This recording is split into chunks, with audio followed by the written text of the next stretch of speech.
बिहार में शिक्षकों के ट्रांसफ़र के लिए शिक्षा विभाग के तरफ से कल एक नया ट्रांसफ़र ऑर्डर जारी किया गया और इस ट्रांसफ़र ऑर्डर को बहुत से लोग पढ़ के कंफ्यूज हैं। बहुत से लोग तो पढ़ना भी नहीं चाहते हैं, क्योंकि उम्मीद थी कि इस ट्रांसफ़र ऑर्डर में जो श्रेणी वाइज जो क्रमवार जो ट्रांसफ़र होना है उसके लिए कोई तारीखें तय होगी, लेकिन ऐसा कुछ हुआ नहीं। उम्मीदें थीं कि तारीख जो है डेडलाइन जारी किया जाएगा विभाग के तरफ से, लेकिन ऐसा कुछ हुआ नहीं। लेकिन इस पत्र में बहुत सारे ऐसे नुकसान शिक्षकों के लिए बता दिए गए हैं जो कि आगे भुगतना पड़ेगा। अब ऐसे में ये कहना मुश्किल हो गया है इस लेटर के बाद से कि किन शिक्षकों का ट्रांसफ़र होगा, किन का नहीं होगा, कब तक होगा, ये तो बात की चीज़ है। लेकिन ये लेटर बहुत कुछ कह रहा है शिक्षकों के लिए। आज के इस वीडियो में इस लेटर का सारांश जानेंगे कि आखिर कहाँ पर शिक्षकों को नुकसान होने वाला है। वीडियो को ध्यान से पूरा देखिए, एक एक चीज़ हम आपको डिटेल्स में समझाने की कोशिश करेंगे। तो सबसे पहले जो मुख्य बातें इसमें बताई गई है वो ये बताई गई है कि जैसे आप लोगों को पहले से भी पता होगा कि इन्होंने यहाँ पर कहा है कि जो चरण वाइज जो ट्रांसफ़र होना है, प्रथम चरण, द्वितीय चरण, तृतीय और चतुर्थ चरण जो पहले से थी तय उसी तरीके से होगी। अब उसके बाद जो बताया गया है कि कुछ शिक्षकों का यहाँ पर ट्रांसफ़र नहीं होगा, ये सबसे बड़ी बात यहाँ पर जोड़ी गई है, जिसमें वैसे शिक्षक जिनके ऊपर विभागीय कार्रवाई हो रही है या फिर जो निलंबित है या फिर जिन पर निगरानी जांच है, फर्जी नियुक्ति से संबंधित जांच है या फिर अनेक तरह के आरोप हैं जिन पर जो बिना सूचना के अनुपस्थित है, उन लोगों का ट्रांसफ़र नहीं होगा। अब यहाँ पर निगरानी जांच वाले में अगर मैं देखूँ यहाँ पर, तो हो सकता है कि जो दूसरे स्टेट के लोग हैं उन पर थोड़ा सा अभी स्टेट और सीटेट को लेकर जो है जांच चल रही है, तो ऐसे लोगों के ट्रांसफ़र होने के चांस कम है। तो ये पूरी तरीके से नहीं है। विभाग किस चीज़ को ले रही है इसमें वो अलग बात है, जिन पर निगरानी है, जिन पर जाँच चल रही है वो। अब यहाँ पर अगला जो इसमें इम्पोर्टेंट चीज़ दिया गया है वो ये दिया गया है कि अभी जो है जो ट्रांसफ़र होना है वो सिर्फ 16 जो पहले पदाधिकारी नियुक्त किए गए थे उन्हीं के द्वारा होगा, लेकिन अब जो है इसमें थोड़ा सा बदलाव किया गया है। वो 16 लोग स्क्रूटनी करेंगे, जो भी श्रेणी या चरणवार जो आवेदन आए हैं उनकी स्क्रूटनी करेंगे। जैसे पहले कैंसर पीड़ितों का, फिर असाध्य रोगियों का, फिर दिव्यांगों का, फिर महिला प्रत्यक्त का, तो इस तरीके से ही होगा। लेकिन अब ये जो 16 पदाधिकारी इन्होंने नियुक्त किया है वो सॉफ्टवेयर के माध्यम से चेक करेंगे, और सॉफ्टवेयर के माध्यम से चेक करेंगे और वो तय करेंगे कि ये जो आवेदन है वो ओके है या फिर फेवरेबल कंडीशन में है या नॉट ओके है। तो यहाँ पर नुकसान नॉट ओके वाले का है, लेकिन नॉट ओके अगर उन्होंने सेलेक्ट कर दिया है तो ऐसा नहीं है कि उनका ट्रांसफ़र नहीं होगा। उस पर जो है विभाग तय करेगी कि अब ये नॉट ओके वाले का क्या करना है। बाकी ओके और फेवरेबल कंसिडरेशन वाले का 100% ट्रांसफ़र होना है। अब आगे समझते हैं कि अब इसके बाद इन्होंने क्या कुछ दिया है।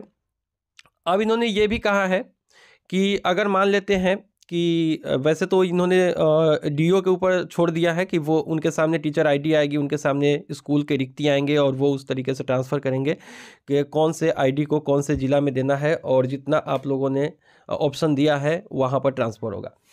अब जो सबसे बड़ी बात यहाँ पर देखने को मिली है इस ट्रांसफ़र ऑर्डर में, वो ये देखने को मिली है कि जो लोग, जिन लोगों ने आवेदन में अपना 10 ऑप्शन सेलेक्ट किया है उनके बारे में यहाँ पर इन्होंने लिखा हुआ है। चलिए नीचे की तरफ हम आगे बढ़ते हैं और देख लेते हैं कि देखिए यहाँ पर इन्होंने कहा है कि संबंधित शिक्षक द्वारा दिए गए विकल्प में रिक्ति उपलब्ध नहीं रहने की स्थिति में स्थानांतरण नहीं किया जा सकेगा। लेकिन बहुत से लोग ये मानते हैं कि उन्होंने 10 ऑप्शन दिया है और उन 10 ऑप्शन में अगर सीट खाली नहीं है तो फिर उनका ट्रांसफ़र नहीं होगा। लेकिन उन्होंने जो बातें बताई है वो एक से अधिक ज़िले वाले जो लोग विकल्प दिए हैं उनके लिए यहाँ पर इन्होंने लिखा हुआ है। अब ये क्लियर नहीं हो पा रहा है कि जिन्होंने एक से अधिक ज़िला सेलेक्ट किया है उनका ट्रांसफ़र नहीं हो पाएगा ऑप्शन नहीं अवेलेबल होने पर, या फिर सभी के लिए ये नियम लागू होती है। तो एक चीज़ ये डाउटफुल है। लेकिन अगर ऐसा होता है कि आपने 10 ऑप्शन चुने हैं और 10 में से कहीं पे सीट खाली नहीं और आपका ट्रांसफ़र नहीं होता है, तो ऐसे बहुत टीचर होंगे जिनको 10 में ऑप्शन नहीं मिलेगी, रिक्ति नहीं मिलेगी और उनका ट्रांसफ़र रुक जाएगा। बहुत ऐसे टीचर हैं जिन्होंने 3 से ज़्यादा विकल्प दिया नहीं, क्योंकि शिक्षा विभाग ने कहा था कि मैक्सिमम कम से कम आपको 3 तो देना ही है, बाकी आप 10 तक दे सकते हैं, ये आपकी मर्जी है, वो मैंडेटरी नहीं है। तो जिन लोगों ने सिर्फ 3 ही विकल्प दिए हैं उनको तो और नुकसान होने वाली है, और जिन्होंने 10 दिया है वो खुद सोच रहे हैं कि रिक्ति होगी कि नहीं होगी, मेरा ट्रांसफ़र होगा कि नहीं। लेकिन अगर ये नियम सिर्फ एक से अधिक जिला वालों के लिए लागू होता है तो बहुत से लोग अभी भी सेफ हैं। अब इन्होंने एक बात और यहाँ पर कही है कि जो लोग मान लेते हैं कि असाध्य रोगी है, कैंसर पीड़ित है, या फिर जो गंभीर बीमारी से पीड़ित है, जो दिव्यांग है, अगर वो उस श्रेणी में नहीं आते हैं, क्योंकि पिछली बार भी आपने देखा था कि 45 की 47 शिक्षक जिन्होंने कैंसर पीड़ित के लिए अभी आवेदन दिया था, उसमें से 35 का ही एक्सेप्ट हुआ था, 12 का नहीं हुआ था, क्योंकि वो उस श्रेणी में नहीं आते थे। तो ऐसे कंडीशन में अगर मान लो 47 टीचर में 12 टीचर को यहाँ पर छांट दिया जाता है, तो लगभग 12,000 आवेदन है, जो कि प्रथम चरण में जो जैसे कैंसर पीड़ित हैं, असाध्य रोगी हैं, दिव्यांग है, महिला विधवा या परित्यक्त हैं। तो ऐसे में अगर किसी का लगता है कि नहीं ये इस श्रेणी लायक नहीं है, तो ऐसे में उनका क्या होगा, तो विभाग ने क्लियर कर दिया है कि उन लोगों का जो ट्रांसफ़र है वो उस श्रेणी से हट के चला जाएगा, दूरी के आधार पर उन्होंने ट्रांसफ़र दिया है, उसमें चला जाएगा और उस आधार पर उनका ट्रांसफ़र किया जाएगा। अब जिन शिक्षकों का ट्रांसफ़र नहीं हो पाएगा रिक्ति ना होने की वजह से, उसके लिए विभाग ने कहा है कि दोबारा उनको आवेदन करना होगा, दोबारा से उनको मौका मिलेगा और फिर से उनका ट्रांसफ़र किया जाएगा।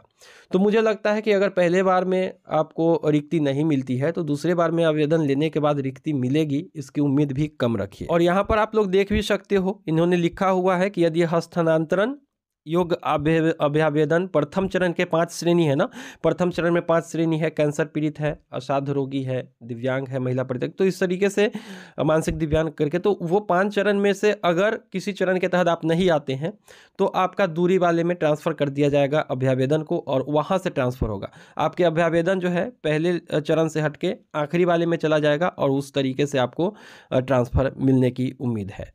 और यहाँ पर आप लोग देख सकते हो, इन्होंने लिखा हुआ है कि ओके और फेवरेबल कंसिडरेशन वाले का जो है अनुशंसा तो किया जाएगा ट्रांसफ़र को लेकर, लेकिन नॉट ओके जिनका भी लग जाएगा, ये 16 पदाधिकारी जिनको भी नॉट ओके कर देंगे अभ्यावेदन को, उनका जो है उस पर बाद में पदस्थापन या स्थानांतरण के लिए निर्णय लिया जाएगा कि नॉट ओके है उनका क्या करना है। तो ये भी इन्होंने क्लियर किया है। अब अंतर जिला की बारे में बात कर लेते हो। अंतर जिला ट्रांसफ़र अगर एक ज़िले से दूसरे ज़िले में आपका ट्रांसफ़र होना है, तो जैसे मान लेते हो कि आपकी मुजफ्फरपुर में आपकी अभी पोस्टिंग है, आप पटना जाना चाहते हो, तो पटना के जिला शिक्षा पदाधिकारी के द्वारा ऑर्डर पास किया जाएगा, और उसके बाद आप मुजफ्फरपुर में हैं तो मुजफ्फरपुर से आपको 1 दिन के अंदर लेटर मिल जाएगी और 7 दिनों के अंदर आपको पटना में जाके योगदान देना होगा। ये बात उन्होंने पहले भी कहा था और इस लेटर में भी इन्होंने लिखा हुआ है। अब यहाँ पर बात कर लेते हैं कि दिक्कत यहाँ पर क्या आ रही है कि उन्होंने किसी भी तरीके की डेडलाइन जारी नहीं की है, लेकिन यहाँ पर उन 16 पदाधिकारियों को भी किसी भी तरीके की डेडलाइन नहीं दी गई है। लेकिन न्यूज़ 18 की माने तो उन्होंने कहा है कि प्रथम चरण के जो भी अभ्यावेदन होने हैं, जो भी स्क्रूटनी होने हैं अभ्यावेदन के, वो 20 फरवरी तक ख़त्म हो जाएगा। लेकिन प्रथम चरण में असाध्य रोगी, गंभीर बीमारी वाले, दिव्यांगता के आधार पर ऑटिज्म वाले, विधवा, तो ये सब कुल मिला के 12,500 अभ्यावेदन है। अब आपको लगता है कि अभी जो है 12 दिन बचे हुए हैं, डेली का 1,000 अभ्यावेदन अगर स्क्रूटनी की जाएगी, तब जाके 20 तारीख तक प्रथम चरण के जो है स्क्रूटनी कंप्लीट होगी। तो डेली 1,000 होगा, ये मुमकिन नहीं है, यानी कि 20 तारीख तक भी मुझे नहीं लगता है कि प्रथम चरण कंप्लीट होगा। पूरा फरवरी ख़त्म हो जाए, प्रथम चरण के ट्रांसफ़र ऑर्डर आने की उम्मीद बिल्कुल ना के बराबर है। हालांकि शिक्षकों का ट्रांसफ़र पहले ही एसीएस ने कह दिया है कि वो मार्च एंड में करेंगे। पहले स्कूल दिखा दिया जाएगा, लेकिन मार्च एंड में किया जाएगा मैट्रिक और इंटरमीडिएट के एग्ज़ाम को लेकर। तो ये चीज़ें यहाँ पर इन्होंने क्लियर करी है। तो मोटा मोटी इसमें जो है ज़्यादा कुछ है नहीं, नुकसान ही हमें देखने को मिला है। जैसे जिनका अभ्यावेदन नॉट ओके जाएगा, उनका बाद में कंसीडर किया जाएगा। जो उस श्रेणी में नहीं आएंगे, जिस श्रेणी में उन्होंने डाला है, तो उनका लास्ट वाले में से दूरी के आधार पर वाले में दे दिया जाएगा। और जिन पर विभागीय कार्रवाई या फिर फर्जी वाले जांच या फिर जो निगरानी में है, तो उन सब का भी ट्रांसफ़र नहीं होगा। और साथ ही साथ जिनको 10 ऑप्शन में से किसी में सीट खाली नहीं मिलती है, तो उनका भी नहीं होगा ट्रांसफ़र, मोटा मोटी मुझे यही लग रहा है। और जिन्होंने 3 ऑप्शन ही सिलेक्ट किए हैं, उनका क्या होगा ये खुद समझ सकते हैं। बाकी देखिए कब तक, उम्मीद है कि 2-3 दिन में डेडलाइन भी जारी की जाएगी चरण वाइज, कि प्रथम चरण का कब तक समाप्त होना है, दूसरे, तीसरे और चौथे का। वो जैसे ही आती है आप लोगों को सूचना ज़रूर देंगे। फिलहाल आप लोग अपनी राय इस ट्रांसफ़र ऑर्डर पर कमेंट सेक्शन में दे सकते हैं। मिलते हैं किसी नई वीडियो में, दीजिए इजाज़त। Thank you.